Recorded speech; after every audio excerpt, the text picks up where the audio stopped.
웨스트 버지니아에 어머니와 단둘이 살고 있었던 그 애나 자비스가 돌아가신 어머니를 추모하는 마음으로 가슴에 흰 카네이션을 달았습니다.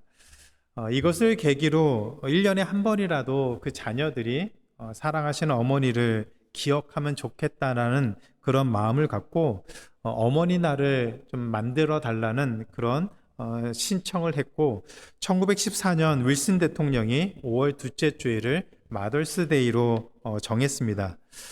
그래서 그 뒤로 모든 가정이 또 마더스데이, 어머니 날을 함께 기뻐하고 또 헌신하고 수고하고 또 온 가족을 돌보는 그 어머니의 사랑을 함께 기뻐하는 그런 뜻깊은 날을 갖고 있습니다. 자녀에 대한 어머니의 그 특별한 사랑을 가리켜서 우리는 아가페 사랑이라는 말을 자주 합니다. 아가페 사랑, 모든 것을 헌신하고 다 퍼주는 그런 사랑. 자녀를 위해서라면 그 어떤 어려움도 마다하지 않고 어머니가 희생하고 수고하고 또 사랑을 잘 보여주는 단어가 이 아가페 사랑이라는 그런 말 같습니다. 이런 어머니의 사랑을 생각할 때마다 어머니는 참 위대하다라는 그런 생각을 해보게 됩니다. 연약한 여인이지만 자녀들을 위해서 또 가족을 위해서 모든 것들을 희생하고 헌신하고 또 나라와 민족과 국가를 위해서 수고하는 그 모든 삶을 함께 나누길 원했던 그 어머니의 그 모든 사랑은 모든 사람들에게 동일한 감동과 도전과 은혜를 주는 것 같습니다. 그래서 모든 사람들이 어머니를 떠올릴 때마다 늘 그 마음 한구석에 감사와 또 사랑을 갖고 살아가는 것 같습니다.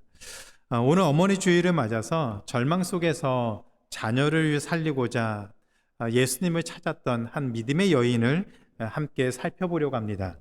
마태복음 15장에는 한 가나안 여인이 등장합니다. 그녀에게는 귀신 들린 딸이 있었습니다. 그런 자녀를 안고 또 그 어머니는 많은 장벽을 넘어서 예수님께 나아갔습니다. 그리고 그 사랑과 믿음으로 말미암아 딸에게 들어갔던 그 귀신이 쫓겨나는 그 놀라운 기적을 경험하게 되었습니다. 오늘 이 말씀을 통해서 우리가 사랑하는 어머니에게 감사하고 또 공경해야 되는 그 이유를 두 가지로 같이 한번 살펴보려고 합니다.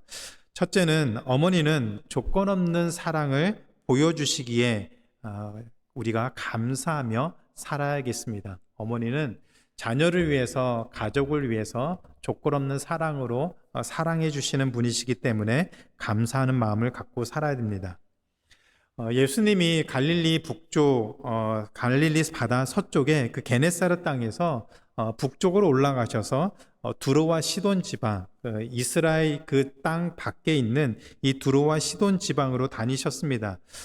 그때 이제 가나안 여인이 이 예수님의 그 땅에 오신다는 소문을 듣고 찾아왔습니다. 그런데 얼마나 절박한 마음으로 찾아왔는지 예수님 보자마자 소리를 지르면서 이렇게 말했습니다. 22절입니다. 주 다윗의 자손이여, 나를 불쌍히 여기소서. 내 딸이 흉악하게 귀신 들렸습니다. 소리를 질렀다는 그 말을 미완료 동사로 표현한 것으로 봐서 한 번만 말한 것이 아니라 계속해서 반복해서 끊이지 않고 계속 외쳐댔습니다.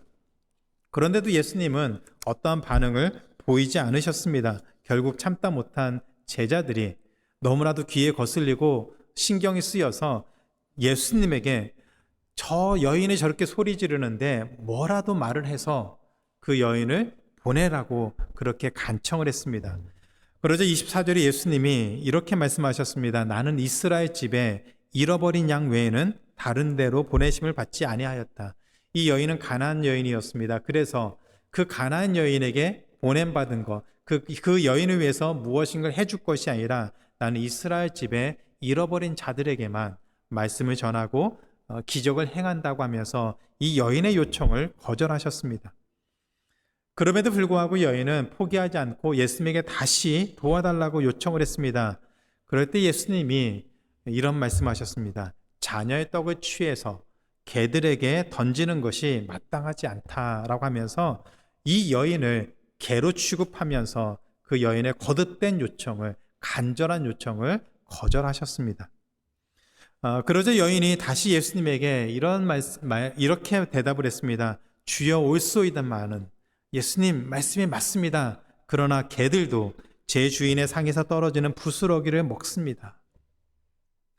자신을 개처럼 취급하면서 인격 모독을 하고 또 자신의 그 요청을 거들떠도 보지 않는 그 예수님에게 화를 내는 것이 아니라 오히려 부스러기 은혜라도 베풀어 주시기를 간절히 구했습니다. 누구를 위해서 간절히 구했을까요? 귀신 들려 고통 가운데 절망 가운데 살아가고 있는, 그렇게 절망 가운데 처해 있는 그 딸을 위해서. 가난한 여인이었기 때문에 유대인이었던 예수님에게 나아가는 것이 결코 쉬운 일은 아니었습니다. 그리고 유대인들도 귀신 들린 사람들을 부정하게 생각하기 때문에 그들을 거리를 두려고 하고 가까이 하지 않으려고 하고 싫어했습니다. 게다가 예수님의 그 모진 말과 거들떠도 보지 않는 그런 행동에 상처를 받았겠지요. 그러나 가난한 여인은 굴하지 않고 예수님에게 부스러기 은혜라도, 큰 상급이 아니라 자그마한 은혜라도 주실 것을 간절히 구했습니다. 자신을 개처럼 취급하고 인격 모독까지 하는 예수님에게 스스로 그래 나는 개 같은 사람일지라도 은혜만 필요하다고 하는 그 마음으로 예수님에게 나아갔던 그 여인의 모습을 보면서 자녀를 위한 어머니의 헌신적인 그 사랑을 다시 한번 생각해 보게 됩니다. 귀신 들린 딸에게 예수님 외에는 치료할 수 있는 방법이, 해결할 수 있는 방법이 없었습니다. 귀신 들린 딸이 그 귀신이 있기 때문에 스스로 예수님을 찾아오려고 하는 그런 것도 없었겠지요. 그러니 어머니가 예수님을 찾아와서 도움을 구하지 않는다면 그 딸은 계속해서 귀신에 사로잡혀서 절망 가운데 평생을 살아야만 했습니다. 그런데 가나안 여인은 이 모든 절망과 난관을 넘어서 예수님에게 나왔습니다. 그리고 은혜를 구했습니다.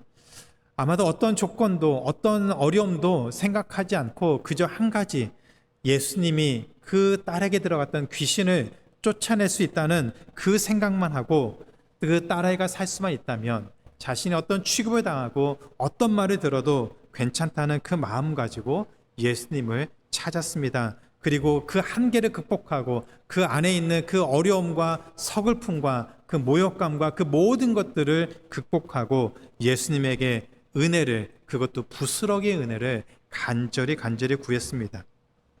자신이 포기하면 그 딸은 평생 악한 귀신에 사로잡혀서 살아야만 하는 그 끔찍한 삶을 알기 때문에 그 딸을 위해서 결코 포기할 수가 없었습니다.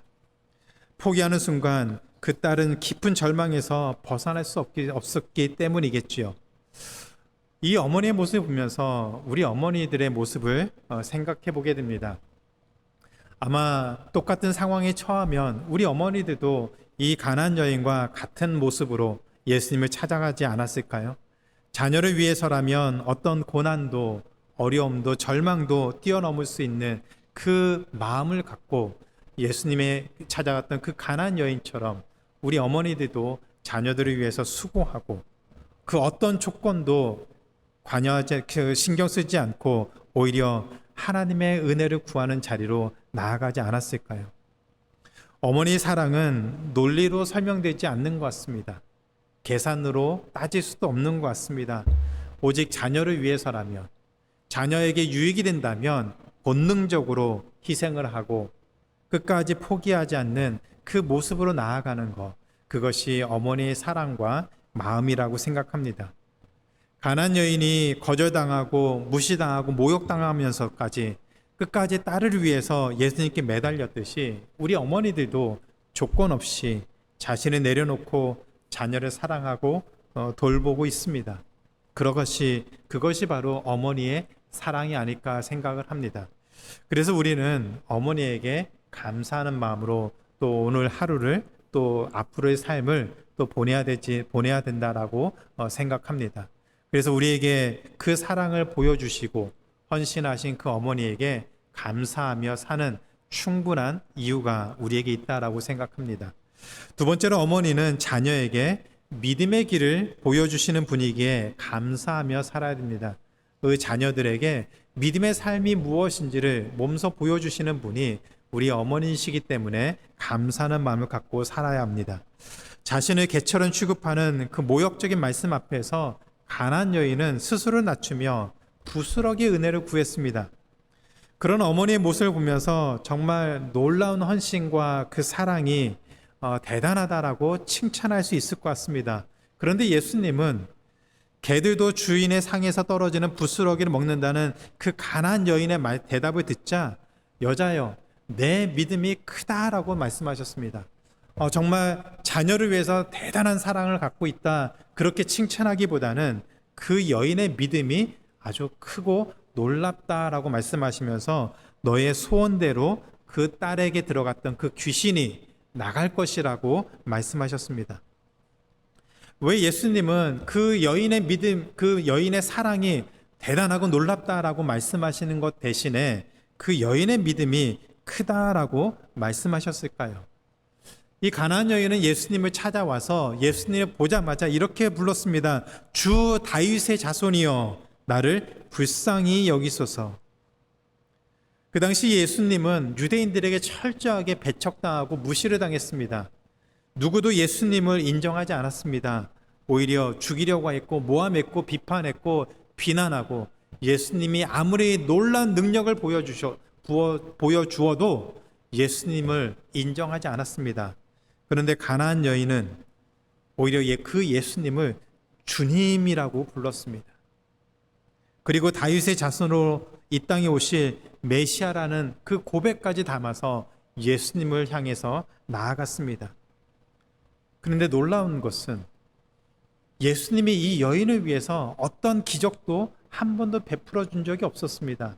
오직 예수님이 유대인들을 위해서 이스라엘 백성들을 위해서 행하셨던 그 놀라운 소문을 듣고 그 소문을 듣고 예수님에 대한 믿음을 갖게 되었습니다. 이스라엘 백성들을 위해서 놀라운 기적을 행하셨던 그 하나님의 그 놀라운 기적을 듣고 라합이라고 하는 여인이 하나님을 믿었던 것처럼 이 가나안 여인은 유대인들을 위해서 놀라운 기적을 행해 주셨던 예수님의 그 놀라운 소문을 듣고 그 마음에 믿음을 갖게 되었습니다. 그래서 오직 예수님만이 그 누구도 할 수 없는 그 놀라운 일을 오직 예수님만이 행할 수 있다는 분명한 믿음을 갖고 있었습니다. 그래서 그 믿음을 가지고 예수님을 찾아왔습니다. 그런데 이 여인의 믿음은 예수님이 자신의 딸을 고쳐줄 거라고 하는 그 정도 믿음에서 그친 것이 아니었습니다. 심지어 이런 말을 하죠. 상에서 떨어진 부스러기처럼 아주 자그마한 그 능력만 있어도 그 귀신이 쫓겨나갈 거라고 하는 그 믿음을 갖고 있었습니다. 주인의 상에서 그 자녀들이 먹는 그 많은 음식, 그 정도의 믿음이 아니라, 그 정도의 능력이 아니라 거기서 떨어지는 눈에 보이지도 않는 찌꺼기 같은 그 정도의 자그마한 능력이라도 그것으로도 충분하다라고 고백을 하고 있는 것입니다. 예수님의 능력을 이 여인이 어떻게 생각하고 있는지 감이 잡히십니까?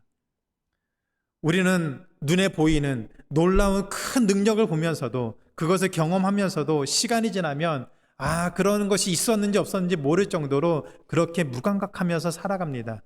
그런데 이 여인은 예수님에 대한 소문을 듣고 그 마음에 믿음을 가졌는데 그 믿음의 정도가 부스러기 같은 그런 작고 눈에 보이지 않는 그런 자그마한 그 능력이라도 우리가 상상할 수 없는 그런 놀라운 일을 경험할 수 있다는 그 믿음을 갖고 있었습니다. 그래서 예수님은 그 여인을 향해서 너의 믿음이 크다라고 그리고 그 소원대로 그 여인의 그 소원대로 이루어질 것이라고 말씀하셨습니다. 그때 이 여인이 어떤 반응을 보였습니까? 오늘 말씀에는 기록되지 않지만 마가복음에는 이 여인이 그 다음에 이런 반응을 보였습니다. 예수님의 말이 끝나자마자 그 여인은 그 말을 그대로 믿고 집으로 돌아갔다고 했습니다. 마가복음 7장 29절부터 30절입니다. 예수께서 이르시되 이 말을 하였으니 돌아가라 귀신이 내 딸에게서 나갔느니라 하시매 여자가 집에 돌아가 본즉 아이가 침상에 누웠고 귀신이 나갔더라. 지금처럼 휴대전화가 있어서 집에 전화해서 그 딸이 어떤지 확인한 것도 아니었습니다. 그런데 그 여인은 예수님의 말이 떨어지자마자 그냥 그 일이 실제로 일어난 것이라고 믿고 집으로 돌아갔는데, 돌아가 보니 그 딸에게 들어갔던 그 귀신이 나갔다라고 했습니다. 저 같으면 예수님에게 어떤 증표라도 달라고 좀 요구했을 것 같아요. 아니면 예수님이 제가 제 딸을 잠깐 데리고 올 테니까 여기서 잠깐 기다려주세요. 그리고 그 귀신 들린 그 딸을 데리고 와서 예수님이 그 자리에서, 보는 자리에서 그 귀신을 쫓아내주기를 그렇게 요청했을 것 같습니다. 그 먼 거리를 달려와서 개라는 소리까지 들어가면서 예수님에게 은혜를 구했는데 내 소원대로 될 것이다 라고 하는 그 말만 듣고 갈 수 있을까요? 마음에 안심이 될까요? 예수님이 진짜로 그런 일을 행하실지 그것을 분명하게 확신하고 집으로 돌아갈 수 있을까요? 그런데 그 말만 듣고 집으로 돌아간 그 여인의 믿음이 상상이 되십니까? 정말 우리가 똑같은 그 자리에 있었다면 예수님의 그 말씀만 믿고 그 먼 길을 다시 아무런 증표도 없이 그냥 그 말만 믿고 돌아가는 그런 결단을 내릴 수 있을까요? 근데 이 여인은 예수님의 말을 믿고 그대로 집으로 돌아갔습니다. 그리고 그 딸을 괴롭히던 그 귀신이 쫓겨나간 것을 확인했습니다. 그래서 예수님은 그 여인의, 그 어머니의 믿음을 크다라고 말씀하셨습니다. 그러면 이 이야기가 여기서 끝난 것일까요? 아닙니다. 이 어머니의 믿음은 귀신이 나가고 회복된 그 딸에게도 전해졌겠죠. 귀신에 사로잡혀서 누구보다 고통스러운 삶을 살았던 그 딸에게 예수님의 능력과 그 믿음을, 그 은혜를 다시 경험할 수 있도록 그 어머니가 그 딸을 설명하고 가르치고 믿음으로 이끌어 그 딸에게도 귀한 믿음의 도전이 일어나지 않았겠습니까? 무엇보다 말씀으로도 귀신을 쫓아내는 그 예수님의 놀라운 능력을 믿었고, 그리고 그 믿음을 갖고 살았던 그 신앙의 삶을 그 자녀들에게 계속해서 증거하고 보여주는 삶을 살게 되지 않았을까요? 예수님이 이 여인의 믿음을 모든 사람들 앞에서 구체적으로 언급하신 이유는 그 어머니의 믿음이 그 딸과 우리에게 필요하기 때문이었습니다. 우리가 이 말씀을 읽고 묵상할 때마다 우리는 세상을 살아가면서 예수님에 대한 소문, 또 성경에서 예수님에 대한 놀라운 능력들을 듣고 우리는 믿음을 가질 수 있다는 사실을 분명하게 깨닫고 고백할 수 있어야 됩니다.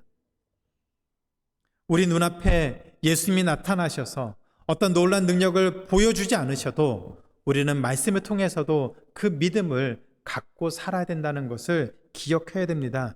이 여인이 예수님에 대한 소문을 듣고 담대한 믿음을 가지고 그 은혜를 구했을 때에 경험하고 고백하고 다시 증거하고 살았던 것처럼 우리 또한 말씀을 읽고 묵상하면서 믿음을 갖고 살 수 있습니다. 기도하면서 하나님이 주신 은혜를 경험하면서 그 믿음이 더욱더 크게 성장할 수 있습니다. 깊어질 수 있습니다. 예수님의 말씀이 능력이 있다는 사실을, 하나님의 말씀에 능력이 있다는 사실을 우리 또한 경험하고 고백하고 전하며 살 수가 있습니다. 우리가 생각하는 믿음이 무엇이라고 생각하십니까? 여러분, 믿음이 무엇이라고 생각하십니까? 믿음은 우리가 얻고 싶은 어떤 것을 얻을 수 있도록 만드는 그런 도구나 수단이 아닙니다. 믿음은 하나님의 존재에 대한 확신입니다. 하나님의 말씀으로 모든 것을 창조하셨고, 그리고 하나님의 말씀으로 모든 놀라운 역사가 일어날 수 있다는 것을 우리 마음에 확신을 갖도록 하는 것이 믿음입니다. 그래서 예수님은 이 여인의 믿음을 통해서 제자들에게 도전을 주셨습니다. 그리고 오늘 우리들에게도 놀라운 도전을 주고 있습니다. 예수님의 기적을 눈으로 보지 못했던 여인의 삶을 통해서 믿음이 무엇인지 보여주고 있습니다. 그리고 그 어머니의 믿음을 통해서 그 가정이 어떻게 회복되고 하나님의 은혜를 어떻게 누렸는지를 오늘 말씀을 통해서 오늘 우리들에게도 전해주고 있습니다. 그렇다면 우리 역시 이 여인의 삶을 통해서 말씀을 듣고 배우고 믿음을 갖고 살아야 되지 않겠습니까? 이 여인처럼 우리 어머니들 역시 믿음의 삶을 살아야 된다라고 생각합니다. 그 어머니의 믿음의 삶을 통해서 그 어머니가 가르쳤던 그 믿음의 길을 우리 자녀들이 흉내내면서 따라가는 그 삶을 살아야 되지 않겠습니까?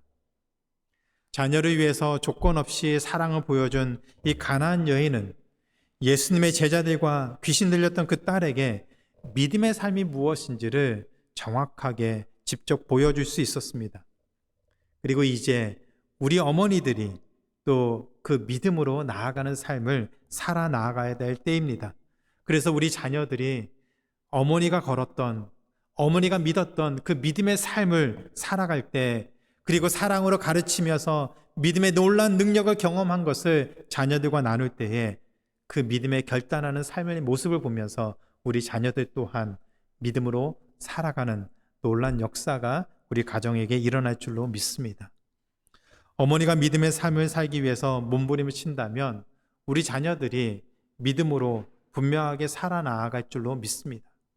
한 걸음 한 걸음 어머니가 걸어가셨던 그 믿음의 그 길을 우리 자녀들도 살아나가게 될 줄로 믿습니다. 이런 믿음의 길을 먼저 걸어 나가신 그 어머니를 통해서 믿음의 길을 걸어가는 우리 자녀들의 삶이 되기를 주님의 이름으로 축원하고 기도합니다. 이제 말씀을 맺겠습니다. 어떤 요리를 잘하는 할머니가 어느 날 요리를 했는데 아주 심하게 그을린 파이를 만들었습니다. 검게 탄 이 파이를 할아버지 앞에 내놓았습니다. 손녀가 이 파이를 보고서 할아버지가 뭐라고 말할지 조심스럽게 지켜보았지만 할아버지는 파이에 대해서 아무 말도 하지 않았습니다. 그리고 그 손녀에게 오늘 하루가 어땠니? 라고 물어보면서 아무렇지도 않게 파이를 드셨습니다. 그때 할머니가 조심스럽게 다가오면서 파이가 너무 탔네요. 미안해요. 라고 말씀하셨습니다. 그때 할아버지가 하셨던 그 말씀을 이 손녀가 잊을 수가 없었다라고 고백했습니다. 여보, 나는 당신의 파이가 언제나 맛있고 좋아요. 나는 당신의 파이가 언제나 맛있고 좋아요. 나중에 손녀가 할아버지께 여쭤봤습니다. 할아버지, 왜 사실대로 말씀하지 않았어요? 그때 할아버지가 이렇게 말씀하셨습니다. 할머니는 그날 무척 피곤하고 힘든 하루를 보냈고 너무너무 지쳐 있었단다. 시커멓게 탄 파이는 나에게 아무런 해가 되지 않는단다. 하지만 내가 그 자리에서 상처 주는 말을 했다면 그건 할머니에게 큰 짐이 되었을 거야. 우리는 살아가면서 실수하며 살아갑니다. 그런데 그 실수에 초점을 맞추기보다는 서로를 격려하고 지지하고 또 함께 마음을 모아주는 것이 사랑이지요. 어머니와 아내도 사람이기 때문에 연약할 수 있지만 가족을 향한 그 사랑만큼은 누구보다도 진지하고 깊고 크다라고 생각합니다. 우리가 완벽해서 우리 어머니들을 공경하고 사랑하는 것은 아닙니다. 우리를 낳아주시고 길러주시고 기도와 사랑으로 돌봐주신 그 헌신에 감사하는 것이겠지요.